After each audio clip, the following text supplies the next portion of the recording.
morning. It's Coach G. I'm so excited to be with you today on the Miserable Teacher Forum. I am excited, as always, to be with you. It is hard to believe that that is where we are at this point in the year. It is hard to believe that we are already at 2025, let alone that we are in the middle of the month of February. I am so excited to be with you today.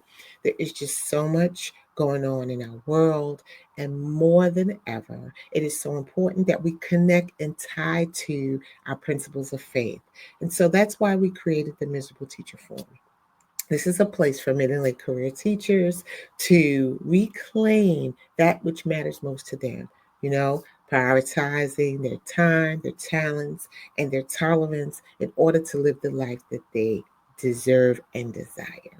And so with God, we know that life is going to be have trials, tribulations, but it's also going to have moments of joy, moments of enthusiasm, and moments to be with those that we love and care about. Um, I put a post in our community on Valentine's Day to remind us that when this whole Valentine's weekend, Valentine's Day comes, it creates some form of anxiety. Some people, Valentine's Day brings back memories of challenging relationships with people. For some people, Valentine's Day reminds them of people that they've lost that are no longer in their lives. Maybe they lost them because that loving relationship is no longer in place. Maybe it's a loved one who's passed away. It could even be a pet. But the whole idea of Valentine's Day is, I believe, intended to be something for good. And also to remind us that to love one another is really, really, really important. And so before I even get too far away from what we have for today, I always like us to start by going over Romans 15, chapter 4. And it says, "For whatever things were written before were written for our learning, that we, through the patience and comfort of the scriptures, might have hope." And so that is the foundation, right? We are using the scriptures to guide, we are using the scriptures to offer, we are using the scriptures to remind us that there is hope in Christ. This month, we've been talking about dread. And we've been talking about using the scripture, 2 Timothy chapter 1, verse 7, where we are reminded that God has not given us a spirit of fear, but of power, of love, and of a sound mind. And so last week we talked about the power that we have been given from God. And so this week we're talking about love. So there are so many pieces of information out there about love, about the types of love that are in the Bible. There's 4 types of love that we know of in the Bible. But the love, the way I want us to talk today is around a good book. I always like to share a good book. And there's a good book that I'd like to share with you today. It's called The 5 Love Languages, written by Dr. Gary Chapman. I've been married over 30 years at this point, and when we were newlyweds, we came across this fantastic book. The 5 Love Languages center around the ways in which we show love and the ways in which we receive love. And so the author tells us that there can be a disconnect in a loving relationship if the receiver of the love is not getting the kind of love that they want, and vice versa. The giver of the love is not giving the kind of love that the other person wants, right? So we know that this love relationship, whether it's a love between parents and children, love between life partners, love between humankind, right? There's what I need, and then there's what you give. So when we, as newlyweds, started with the 5 love languages, We would read and then we would talk. And for us, that really worked well. And I think it worked well because we were still new, even though we had dated, we were still new in this relationship. But it gave us the opportunity to get the sense of, what did you think when Bob said this to Jenny, right? Um, and it helped us unknowingly to create the foundation that I believe that our marriage is on today. But one thing that I do know about the book is that regardless of if it's a romantic relationship, a relationship between parent and child, a relationship between siblings, a relationship that you have with neighbors, there's still both sides. And once you know how to play your part, right? And this whole idea of being a human, of being a part of the human race, and being a part of a country, well, first a continent, a country, a city, a state, a town, right? All of those things, that there's still this give and take that happens. I have a friend who was just telling this story to me about having a neighbor that insists on parking in front of her home. Now, some people say, what's the big deal? But we cannot assume that what you as a neighbor would be okay with is going to be the same as, um, the reverse of that. So I want us to look at the five love languages and think about how when we are in moments of dread, how those love languages can help us, how they can help us in moving forward. When we talk about the five love languages, it is the words of affirmation, quality time, acts of service, receiving gifts, and physical touch. When you read the book also identifies that you have like two primary love languages, and then all the others. It may not mean that you don't have them, but it would mean that they are not your primary. So if a person is trying to love you, they would love you according to the love languages that you have. So when we talk about love and we talk about God's love, we can't forget that in Galatians chapter 5 is where God shares with us about the fruits of the Spirit. And it says, but the fruit of the Spirit is love, joy, peace, forbearance, kindness, goodness, faithfulness, gentleness, and self control. Against such things, there is no law. So, but we know that God has given us, the Holy Spirit has put these things in us. We have to activate what has been put inside. Did y'all hear that? We have to activate that which has been put inside. So when we think about um, what Dr. Chapman is referring to in the five love languages, we know that um, the the idea of acts of service, quality time, words of affirmation, physical touch, and receiving gifts are areas that in this whole Valentine season are things that we see often, right?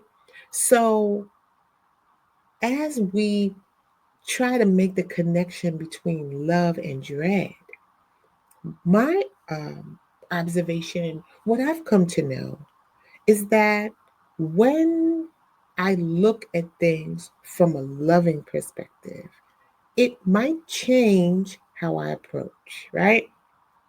So I put in our group how many, I know that some of you, I actually said, I know that every one of you have given an extension on an assignment. You said, I'm going to give you a couple more days. I'm going to give you a couple of more hours, minutes, um, weeks, right? On an assignment. As a teacher, that is something that we protect. We're not free with just giving out, um, you know, extra time and things like that. But when we choose to do that, because as teachers, we get to choose to do that. Well, We know there's times when administration says you have to, right? But for the most part, what we're talking about is that is still a choice. It is a choice to say, I'm going to allow you extra days, extra time, um, extra space, right? It could be that you're given an assignment and you say, oh, Professor so-and-so, you only gave us one page. Can we make it a 2-pager? Oh, we were told that the only way to turn in this assignment is that we have to write a paper, but instead, can I do a PowerPoint presentation? Whatever the circumstances around what task you're asking to be completed, you are still saying, I'm going to allow you, I'm going to gift you that extra page. I'm going to give you the opportunity to present what you know in a different format. I'm going to extend the time. All of those are examples of giving a gift, right? It may not be a gift you purchased, but you are giving something of value to someone else, something that that person will definitely love and appreciate. So keep in mind, that is what we're talking about in terms of God's love. He gives us love unconditionally. And when we make decisions as teachers, administrators, counselors, whatever capacity that you play, when we make the decision that we're going to make an extension, that is coming from God's love. That's not because you had your coffee. It's not because you're like, well, all right, it doesn't matter. I'll just give it to you. You are showing a form of compassion, consideration, thoughtfulness. In some cases, you're saying, I want to set you up to win. So I'm going to give you this opportunity. And we know that opportunities aren't always given. And so, even in the giving of that, we have no control over how the receiver of the gift will actually put it into play. So, when we give, we have to give with an open heart, knowing they may or may not love you back the same way. While that's true, Dr. Chapman is saying there's an alternative. They try to take everything. They don't put into consideration that no, um, we don't want to give everything. We're not going to, um, you know, how do I want to say? We're not going to make it so that you don't put some skin in the game. We're not going to do that. Okay. But as a teacher, what we are going to say is, I will be open minded and considering, but I will put boundaries and considerations around that. You know, if we're honest, sometimes that's why we're dreading. We're dreading because we allowed too many opportunities for people to take advantage of our goodness and our kindness. We didn't set boundaries. Miss Green-Hodnett, can you come and help me do my grade book? I remember a teacher. She was older than me. She, I know she was 60 something years old, and I was in my 30s. And this became regular. Can you help me with this? Can you help me with that? Can you do this? And then can you do that? It has to be where, you know, you sometimes you say, I'm gonna just close my door and turn my light on, make sure act like make sure nobody even knows I'm here. Possible strategy. You say the person says, oh, I'm so busy. Oh, I gotta leave. I'm not gonna be able to help. Possible strategy. But then you have to look at the big picture. If I've created this environment where teacher A knows that because I have a giving, loving heart, that you're going to continue to come and try to pull and tug from me, if I don't put some guidelines in that, then now I'm feeling stressed. I'm feeling burdened. I'm feeling overwhelmed. I'm feeling irritated. I'm feeling taken advantage of. I'm feeling disrespected.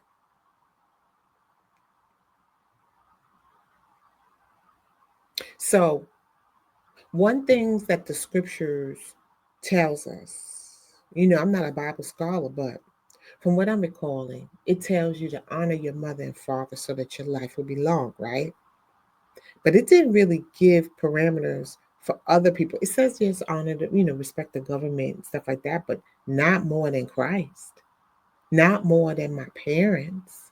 Am I going to um, go beyond the realistic boundaries by which I should? So I'm saying this so that we don't start to feel bad when we have to say to that person, no, I don't have time. I'm not going to be able to do that. Or maybe we're going to go to the administrator and we're going to say, um, Teacher A is often asking me to help her with her stuff. Can you see if somebody else can help her? That's why there are support teams in schools.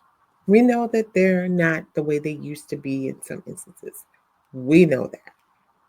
But we also know that the classroom teacher, the colleague, the department chair, the person that has their own responsibilities cannot do both their responsibilities and that of a colleague. So it doesn't mean that you are not living Christly if you are not doing that. You are just putting guidelines, boundaries, parameters in ways that you can. Or maybe you are going to be Christ.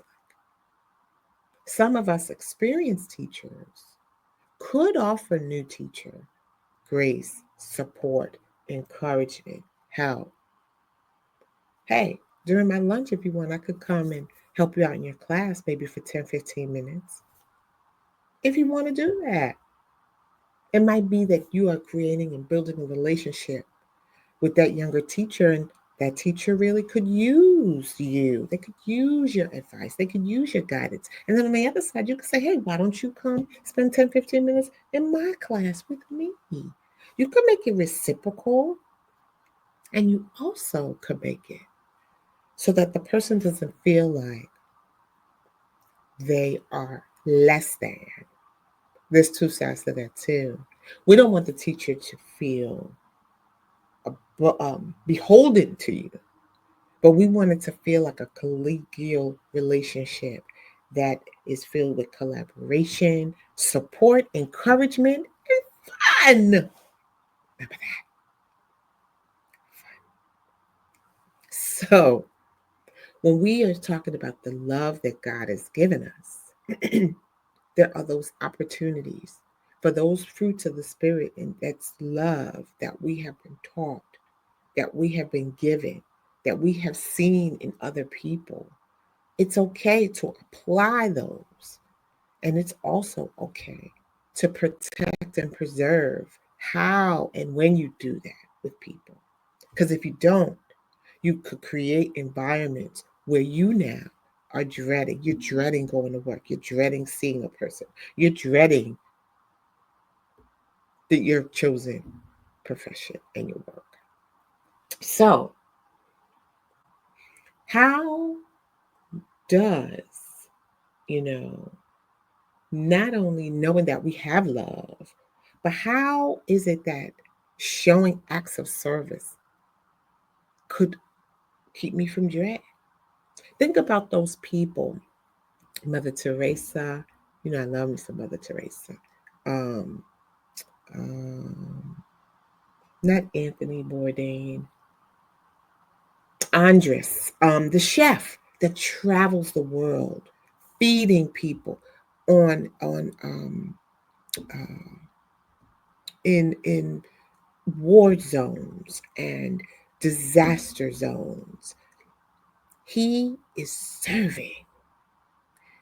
For some of you, you are serving. You are serving in lands that do not have resources that those who are even 2 hours away by plane have. You are serving.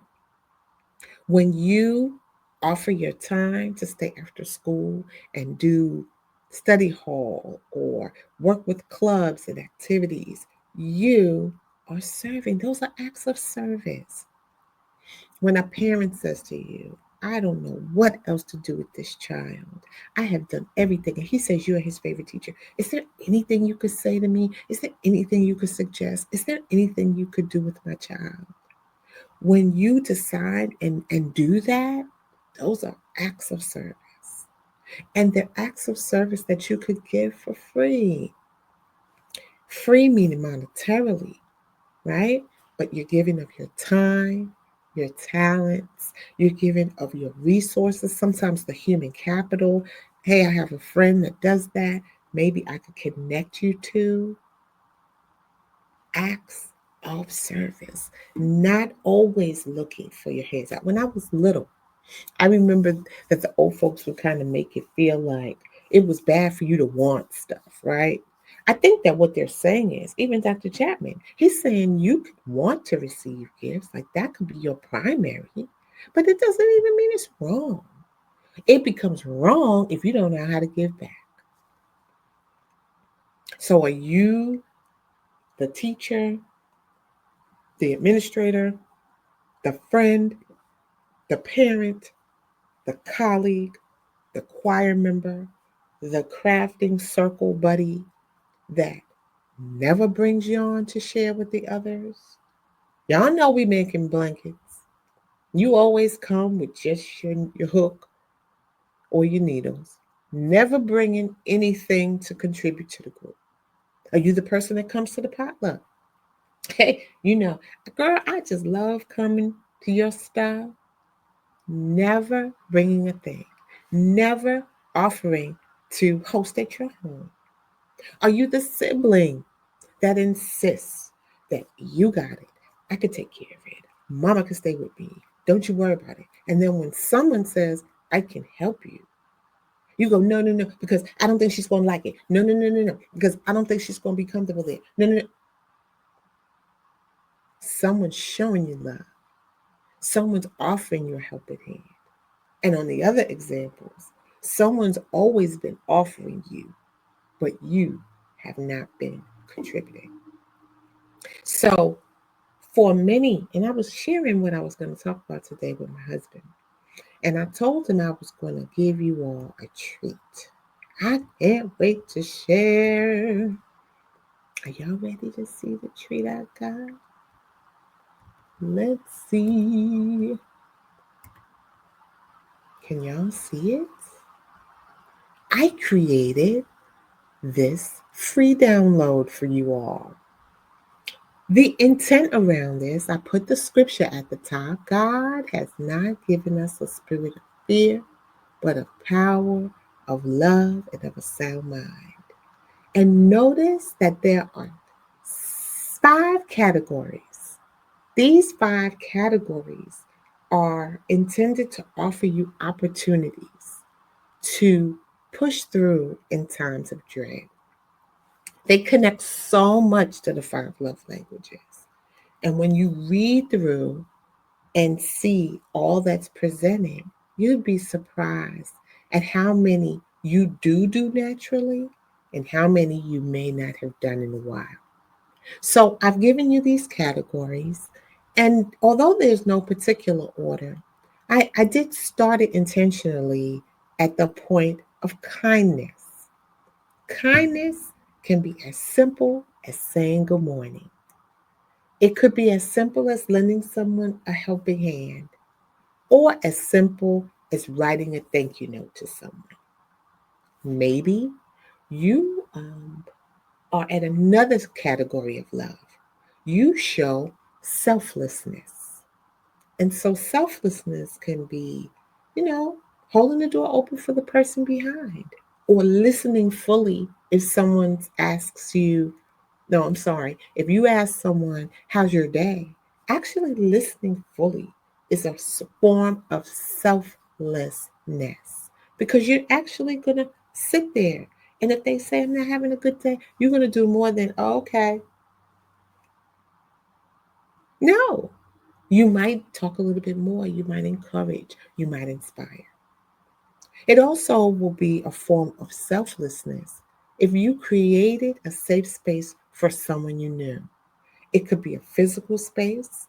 It could be, I got you by text. If you need me, text me. If you need me to call and intercept, if you need me to come by, if you need safe. We left that open. Okay. Then go in another phase is empathy. Empathy is understanding how someone else feels. We often assume people have empathy, but they don't necessarily have empathy. Okay? Um, they may, let me, I want to put that, can you sit there? See, it doesn't show very well like that. I like it like this. I like it like this. Okay. So it could be that you are showing empathy by allowing new parents to leave their children with you, right? You'll babysit. You could show concern, not pity for someone else. That's empathy. And then there's compassion. You know, someone's going through a tough time and you intentionally give them grace. Someone you're supposed to meet for dinner and they show up an hour late. And when they get there, or, you know, you agree to come in early to help someone set up their room, prepare for a lesson, and they're late. And you know, you're like, I could have been in my bed sleeping. Compassion is when you give them grace and you don't go, I've been here for an hour. Where you been? It doesn't mean you don't feel like that. But that's compassion because most people, when they arrive, they will be regretful. Oh, I'm so sorry. I didn't mean to keep you. Also, thinking about letting someone just vent and you not feeling like you have to fix it, you have to do anything about it, but knowing how to listen fully in that vent. Calling someone just to check on them. How you doing? I'm just checking in. How's everything going? And then I think of all these choices, the one on the list that I think is probably the toughest of all. That's forgiveness. You know, on Valentine's Day yesterday, there were so many people whose hearts were broken because someone didn't get a card. Someone didn't get the thing that the person wanted. Someone, something. So keep in mind, um, it's important to forgive the person who did not remember your birthday, who did not remember your anniversary, who did not remember to call you after surgery. But it's also the thing to ask people to forgive you for that. So forgiveness has both sides. Erase a debt that someone owes you. You know, diggity daggone well, they owed you $50 from college. If you're still holding on to that, the fact that your observation didn't go very well, the administrator um, never gave you feedback, and you feel like that's the reason you're not moving on and getting the next opportunity to serve as an administrator. Maybe you need to forgive, accepting an apology as you come to terms with a situation. So, um, I remember I had a, don't tease me, I had a boombox and I lent my boombox to a teacher. The teacher didn't give it back, but I didn't remember till the summer when we came back that I had my boombox. But I also did remember who I lent it to. So I don't remember what's happening. I don't remember what's going on, but it's definitely more than one school year later. And I come in someone's classroom and I'm like, that boombox looks really familiar. It looks really familiar. As I look at the boombox, you know how you see like a scrape or something? I'm like, my boombox had that. But this it had literally been at least 2 summers later. So I hadn't seen it, but I was like, hmm, looks real familiar. So the person said, oh no, Miss So-and-so gave this to me. I said, you mind opening the CD part? I wrote my name in the circle where you put the disc. She said, oh my God, I'm so sorry. I only used this section, that section. In my mind, I'm thinking, my whole name. It didn't just say Green-Hodnett. It said Gorgette Green-Hodnett around that circle. I said, oh, no problem. Got my boom box, and I still have it. Do I hold it against the person? No. What would that do? Now, in my mind, I could tell some funny stories about how she know diggity daggone well that wasn't her boombox. A and B, that my name was on it. There's no way she put CDs in there, in and out without seeing my name. But that's not the life we're to, right? God has not given us a spirit of fear, but of power, of love, and of a sound mind. God has not given us a spirit of fear. He's given us power. He's given us love. And He's given us a sound mind. So before we wrap this thing up, I hope if you haven't already read Dr. Chapman's book, The 5 Love Languages, I will highly recommend it. The book is now, this book has been around for probably over 25, 30 years. They have versions for couples. They have versions for children. They have like for parenting and things like that. And so definitely get your hands on the book, whether you're married or single. If you are in either case, it helps you learn about you. When I saw my husband's love language, I was like, I got it. Did that mean I knew what to do with it? I didn't. But what I did, it helped me know if I wanted to show I loved him, that I had to do some of the things some of the time. And over time, I got better at it, right? So remember that. Remember best intentions when it comes to love. You can love people with your whole heart and they not receive it. So when you give it, you're giving it with the best intentions. And when the receiver receives it, we hope that they receive it with the best intentions. I hope that you gain something that you can apply in your moments of dread.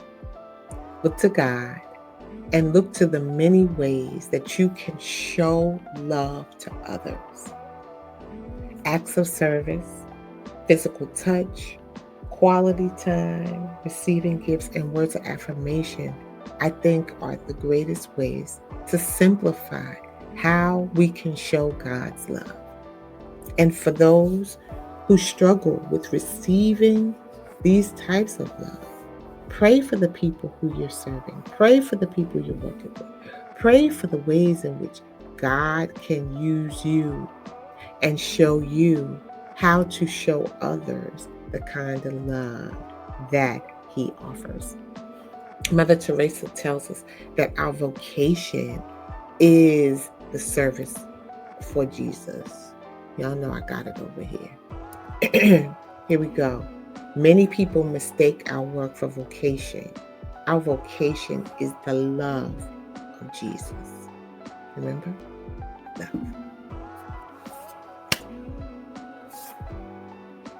We out, y'all. Have a great weekend. Next week, we're going to talk about that last part. God has not given us a spirit of fear, but a power of love and of a sound mind. That's self-control. Y'all ready? I'm ready. Have a blessed one.